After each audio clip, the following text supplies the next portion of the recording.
ఈ BRK channel వీక్షిస్తున్నటువంటి ప్రేక్షకులందరికీ నా యొక్క హృదయపూర్వక నమస్సుమాంజలు. నేను మీ doctor D Balakrishna, Ayurveda Vaidyaratna, Sri Kaushik Ayurveda multitherapy hospital, Dilsukh Nagar, Hyderabad నుండి మాట్లాడుతున్నాను. ఈ రోజుల్లో మనం జీవిస్తున్నటువంటి జీవన శైలి అవ్వచ్చు, ఈ అన్నిటి కారణాల వల్ల చాలామందికి ఎసిడిటీస్, గ్యాస్ ట్రబుల్స్ ఇలాంటి సమస్యలు ఉత్పన్నమవుతున్నాయి. మరి గ్యాస్ ట్రబుల్ అంటే ఏంటి? అసలు ఎందువల్ల వస్తుంది? రావడానికి గల కారణాలేంటి? ఆ? రాకుండా ఉండడానికి ఎలాంటి జాగ్రత్తలు తీసుకోవాలి? ఎలాంటి ఆహారం తీసుకోవాలి? ఎలాంటి ఆహారం తీసుకోకూడదు? వీటన్నింటికి సంబంధించినటువంటి పూర్తి వివరాలని ఈ కార్యక్రమం ద్వారా తెలుసుకుందాం. ఇప్పుడు ఉండేటటువంటి ఆహారపు అలవాట్లు, నిద్ర, ఆహారం ముఖ్యం. ఇక్కడ నిద్ర లోపించడం, ఆహారం లోపించడం, వీటి వల్ల కూడా గ్యాస్ ట్రబుల్స్, యాసిడిటీస్ ఏర్పడుతున్నాయి. సమయాలు లేకుండా భోజనం చేయడం, ఇది కూడా కారణమవుతుంది. ఫస్ట్ కారణాలు చూసినట్లయితే అసంబద్ధమైనటువంటి ఆహారం తీసుకోవడం, సమయాలు పాటించకుండా ఆహారం తీసుకోవడం, అసలే భోజనం చేయకపోవడం, ఇవన్నీ కూడా కారణాలు అవుతున్నాయి. అలాగే నిద్ర కూడా ప్రధాన కారణం. ఏ మధ్యరాత్రి పడుకోవడం, ఉదయం ఎప్పుడో 12 గంటలకు లేవడం, ఇది కూడా ఈ గ్యాస్ ట్రబుల్స్, యాసిడిటీస్ పెరగడానికి దారితీస్తుందని చెప్పాలి.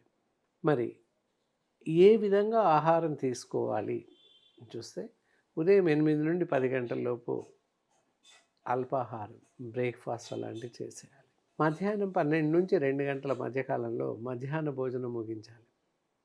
అలాగే ఈవినింగ్, సాయంత్రం 4 స్నాక్స్, బిస్కెట్స్ కానీ, టీ కానీ, పళ్ళు కానీ తీసుకోండి.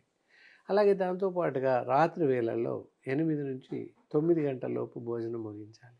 భోజనం ముగించాక 1 గంట విరామం తర్వాత పడుకోవాలి. తప్పనిసరిగా 10 గంటలకు నిద్రించాల్సిన అవసరం ఉంటుంది.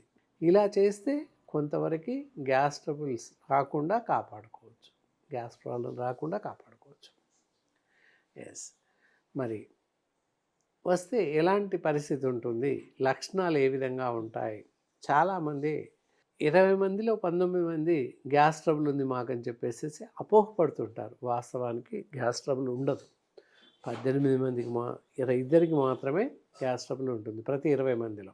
అందరూ ఉంది అని చెప్పేసి అనుకుంటారు, వాళ్ళకి వాళ్ళు అపోహపడుతుంటారు, కానీ ఉండదు. అలా ఉంది అని చెప్పేసి గ్యాస్కి తగ్గించేటటువంటి మాత్రలు వెళ్ళి తెచ్చి వేసేసుకుంటారు. వాళ్ళుగా తీసుకొచ్చుకొని వేసుకుంటారు. ఈను తాగడం, లేకపోతే ఇంకేదో యాంటీయాసిడ్ ట్యాబ్లెట్స్ వేసుకోవడం, ఏవో అలా డైజిన్ అలాంటి ట్యాబ్లెట్స్ వాళ్ళుగానే తీసుకొచ్చి వేసేసుకుంటారు. అలా ఎంత మాత్రం చేయకూడదు. అలాంటి మాత్రలు వేసుకోవడం వల్ల ఎముకలు పూర్తిగా బలహీనంగా తయారవుతుంటాయి. కండరాలు కూడా చాలా వీక్గా తయారవుతుంటాయి. ఈ మధ్య వింటున్నాం మస్కులర్ టిష్యూస్ డ్యామరేజెస్ అని చెప్పి, క్రాంప్స్ అని చెప్పేసి వింటున్నాం. ఇవన్నీ కూడా అసంబద్ధమైనటువంటి ఔషధాలు మీకు మీరుగా కొనుక్కొని వేసుకోవడం వల్ల జబ్బులు కూడా కొనుక్కొచ్చుకుంటున్నారు తెలియకుండా. ఇక లక్షణాలు గమనించాల్సిన అవసరం ఉంటుంది. ఏ విధంగా ఉంటాయి? కడుపు ఉబ్బరంగా టైట్గా ఉంటుంది, కడుపులో మంటగా ఉంటుంది, పుల్లని త్రేణుపులు వస్తుంటాయి గొంతులోకి, లేదా తీసుకున్న ఆహారం కానీ నీళ్ళు కానీ గొంతులోకి వస్తుంటాయి.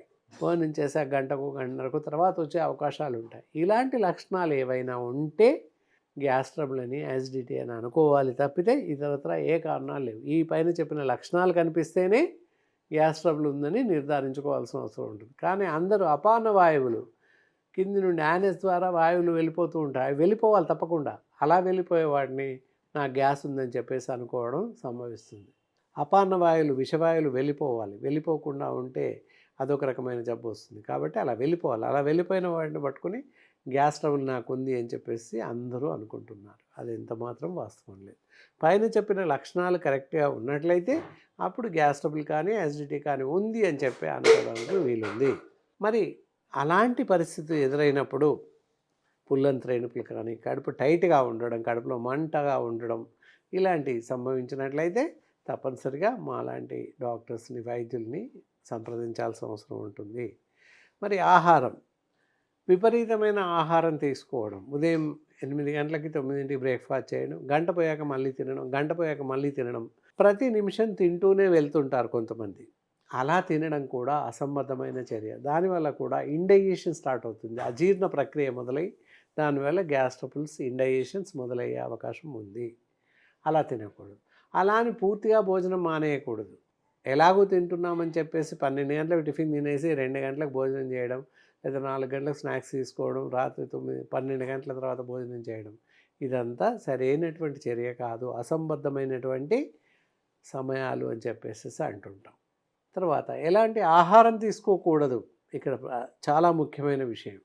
వేపుళ్ళు, fried items, fried rice, fry items ఏవైతే ఉంటాయో డీప్ ఫ్రై చేసినటువంటి ఆహార పదార్థాలు పూర్తిగా మానేయాల్సిన అవసరం ఉంటుంది.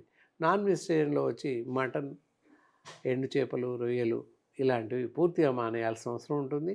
ఇకపోతే శీతల పానీయాలు, కూల్ డ్రింక్స్ పూర్తిగా మానేయాల్సిన అవసరం ఉంటుంది. దాంతోపాటుగా కేక్స్, పిజ్జాస్, బర్గర్స్, ఈ బేకరీ ఐటమ్స్ అన్నీ మానేయాలి. అలాగే బయట ఆహారం ఏదైనా కూడా ఫాస్ట్ ఫుడ్ సెంటర్లో లభించేది అవనండి, ఆన్లైన్లో ఈ రోజుల్లో అందరికీ షోక్ అయిపోయింది. బ్రేక్ఫాస్ట్ నుంచి నైట్ డిన్నర్ వరకు ప్యాకేజ్ ఫుడ్ తెప్పించుకొని తినడం అలవాటైంది. Package food should not eat అంటే ప్యాక్ చేయబడినటువంటి ఆహారాన్ని అసలే తినకూడదు. సో మచ్ ప్రిజర్వేటివ్స్ కలిపి ఉంటాయి.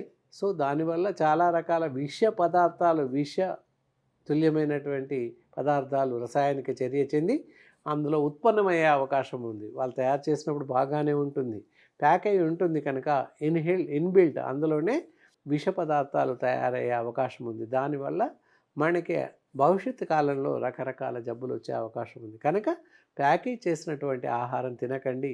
Packaged water should not drink, pack చేయబడ్డటువంటి వాటర్ తాగకూడదు.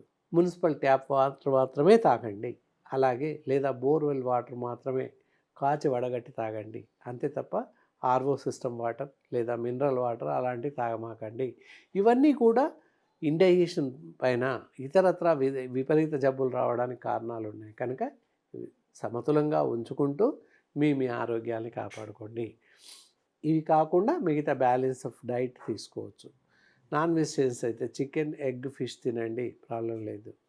అలాగే కొంత కారం, ఉప్పు తగ్గించుకొని వాడండి. సమయానికి భోజనం చేయండి. భోజన వేళలు ఇందాకే చెప్పాం కదా, ఆ విధంగా భోజనం చేయండి, ఆ విధంగా నిద్రించండి.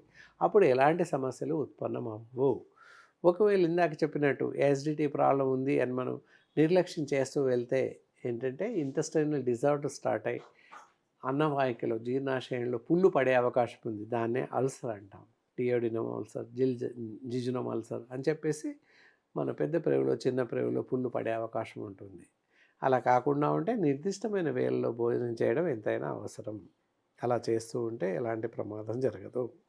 ఈ గొంతులో మంటకి ఇంటిలోనే ఒక చిన్న చిట్కా చెప్తాను, వాడచ్చు మీరు. మజ్జిగ ఉంటుంది కదా, ఒక అరకప్పు మజ్జిగ తీసుకోండి. చిలికిన మజ్జిగ, పాలలాగా పల్సగా ఉండాలి. అరకప్పు మజ్జిగ తీసుకొని ఒక పావు స్పూన్ బ్లాక్ పెప్పర్ పౌడర్ అందులో వేసి కలిపి తాగేసేయండి. వెంటనే వితిన్ మినిట్స్, 2 నిమిషాలు 3 నిమిషాల్లో కడుపులో మంట, గొంతులో మంట తగ్గిపోతుంది తప్పనిసరిగా. అలా 1-2 పూటలు తీసుకోండి, తగ్గిపోతుంది. అప్పటికి తగ్గకుంటే మాలాంటి వైద్యుల్ని సంప్రదించండి. ఇంక గ్యాస్ ట్రబుల్స్, కడుపు ఉబ్బరంగా ఉండడం, టైట్గా ఉండడం ఇలాంటివి సంభవించినప్పుడు పెసరపప్పు ఉంటుంది కదా, ఒక 2 స్పూన్ ఒక అరకప్పు పప్పు తీసుకొని ఒక 4-5 గ్లాసుల నీళ్లు పోసి బాగా ఉడికించండి, లిక్విడ్ లాగా తయారు చేయండి. ఒక గ్లాస్ పెసర పానీయం అంటాం దీన్ని. అలా పానీయం తీసుకొని ఉదయం సాయంత్రం ఒక గ్లాస్ చొప్పున, షుగర్ పేషెంట్స్ అనేది ఉప్పు వేసుకొని తాగండి.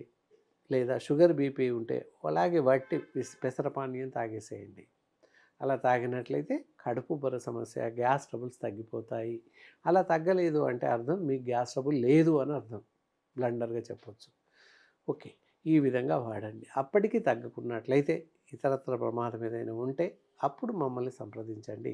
ఆయుర్వేద వైద్య విధానంలో అద్భుతమైనటువంటి ఔషధాలు ఉన్నాయి. దానికి కానీ ఇక్కడ చూడవచ్చు, గ్యాసాన్ ట్యాబ్లెట్స్ కనిపిస్తున్నాయి. ఈ గ్యాసాన్ ట్యాబ్లెట్స్ ఉదయం 1, సాయంత్రం 1 వేస్తూ వెళ్ళినట్లయితే మీకు ఉన్నటువంటి యాసిడిటీ సమస్యలు, గొంతులో మంట, కడుపులో మంట, కడుపు ఉబ్బరం, అజీర్ణ సమస్యలు అన్నీ కూడా మీకు తగ్గే అవకాశం ఉంటుంది. ఎవరైనా గ్యాస్ ట్రబుల్స్ కానీ యాసిడిటీ ఇతరత్ర సమస్యలతో బాధపడుతున్నట్లయితే మమ్మల్ని సంప్రదిస్తారని ఆశిస్తూ మళ్ళీ మరో కార్యక్రమం ద్వారా కలుస్తాను. ఉంటాను. సెలవు. నమస్కారం.